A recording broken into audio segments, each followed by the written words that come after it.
inflection moments. Yeah. Like they're incredibly powerful and lead to big change because that's the moment when we're ready to like confront these past things. We wouldn't be if things were okay. But let's go back into it. So what did you find? Like you've had this moment, you've gone through these, like Grant's whole manhood and worth is being questioned. I'm just shooting you. Yes. No, it definitely, it definitely has. And that's what it feels like. Well, because some setup to this, and you've known me for way too long, did I spend a lot of time improving myself only to recognize that where I've improved myself was like fucking wrong. Like the way that I had approached it was, and this comes back to some things from childhood and all that kind of stuff, which I'll also uncover. I essentially had just decreased my expectations and my goals. And then what I did was all of my learnings of like, how do I get better through like Joe Dispenza, Tony Robbins and all that kind of stuff would just, I'm like, oh yeah, I just want less now, Charlie. So it's really easy for whatever they provide for me to achieve that. And I'm like, oh my gosh. Now looking back, I'm like, I just wasted all this time of really trying to improve myself. And it wasn't until Hazel looking at me in the eyes that I'm just like, shit, what am I actually masking here? What is the genuine thing that I'm not trying to answer? Do you want me to dive into like two of the things that I'd realized? Yeah, I want to go back. I want to know where Grant's beliefs came from here. All right, cool. So coming from a family where like we never spoke about money, it was hidden. Like it was like a taboo topic, but there were like little remnants of it, like that I just kind of pieced together through what I observed.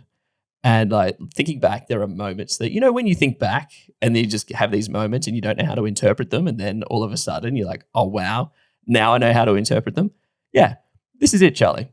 So one of the first ones was my mum had to go and start working again. She was a stay-at-home mum. And then all of a sudden she had to go to work because work was the way that we generated money. So all of a sudden it's like, why is that? Okay, work equals money creation. Got it. No worries at all. Can I ask a question here? Do it. Was there ever any explanation of why mum's going back to work, or did you just draw your own conclusion?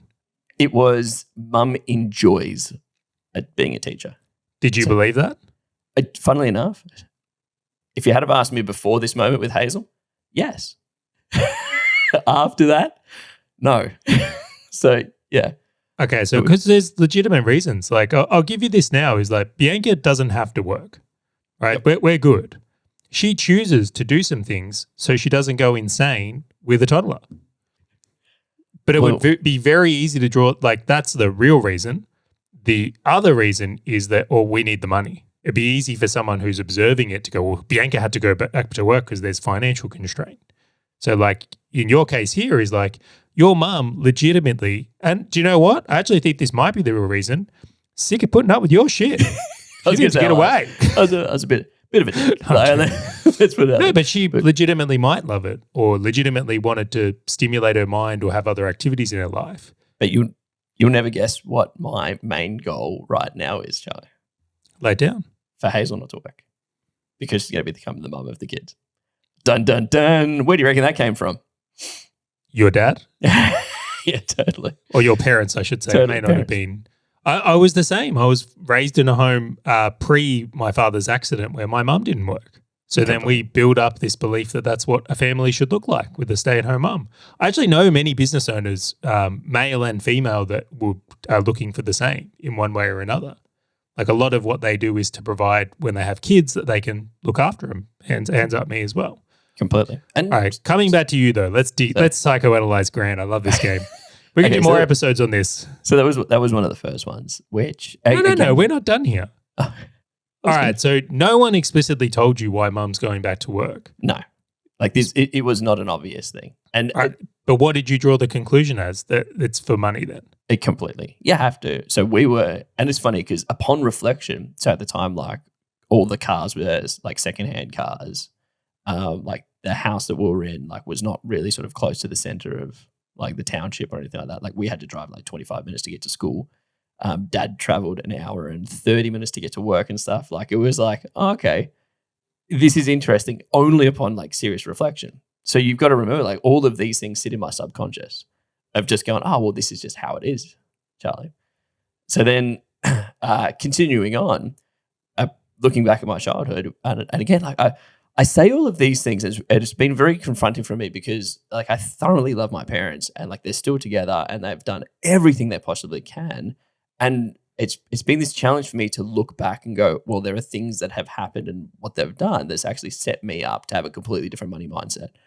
Right? Oh, can I touch that? And hence why I'm bringing it up, because that second I broke through that, which is it's not a reflection of them as human beings, it's a completely different component. That was just like, now I've just separated the two. What about this? What if they didn't do anything? You did it. Totally. That's the magic. My interpretation of a situation, because again, and this comes back to like, I was looking at the situation. It's not like nobody came out and said a thing. Can you go back and ask Mum why she really went back to work? Have you ever followed up on that or asked her in hindsight? Did they need the money? They needed the money. There was some, at least you found that to be true in merit, but it's like it would easy for it not to be as well. Totally. And then they were like, so then they needed the money, then they paid off the house, and then they punched it into super so they could have a decent retirement. Like it was like the whole game that they played was like, it makes complete sense. But as a child looking upon these things, it's like, okay, well, Mum's going back to work.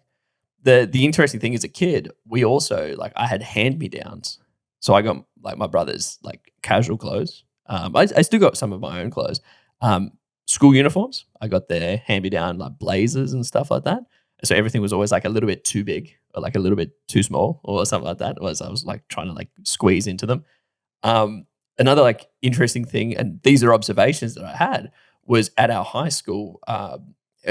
It's going to sound terrible for me saying like you had to have a laptop when you went through our high school. We were one of like the first ones in Australia to do it, and it's just that time. And during your high school tenure, you would replace your laptop halfway through. So you get one when you go into year 7, and you get a new one in like year 10 to go into VCE. I had my first laptop the whole way through, and like I'd never really reflected on like why. And obviously it had this scarcity mindset that had kind of kicked into the back of my mind because inadvertently I had just accepted and dealt with it. So I stopped taking my laptop to school and I would like write on a piece of paper. I would stop wearing my blazer to school because it was a hand-me-down. It had like a little bit of tattered things. And so I would actually adapt to my environment because I'm like, well, there are these different situations that I'm just like, it's easy for me to adapt and try and hide it than it is to like confront it and do something about it. And that's the things we do. Like that is exactly the same as me staying at the friend's place in Sydney. I'm masking it. I don't want to be in one way or another.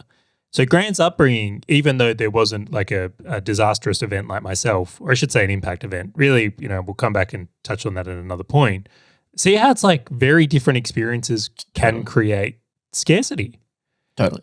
Can we fast forward a little bit now though? Let's do it. So Grant's had this like series of experiences where he's formed his money mindset and beliefs around money. How did that show up in business for you? Like when we fast forward. Okay.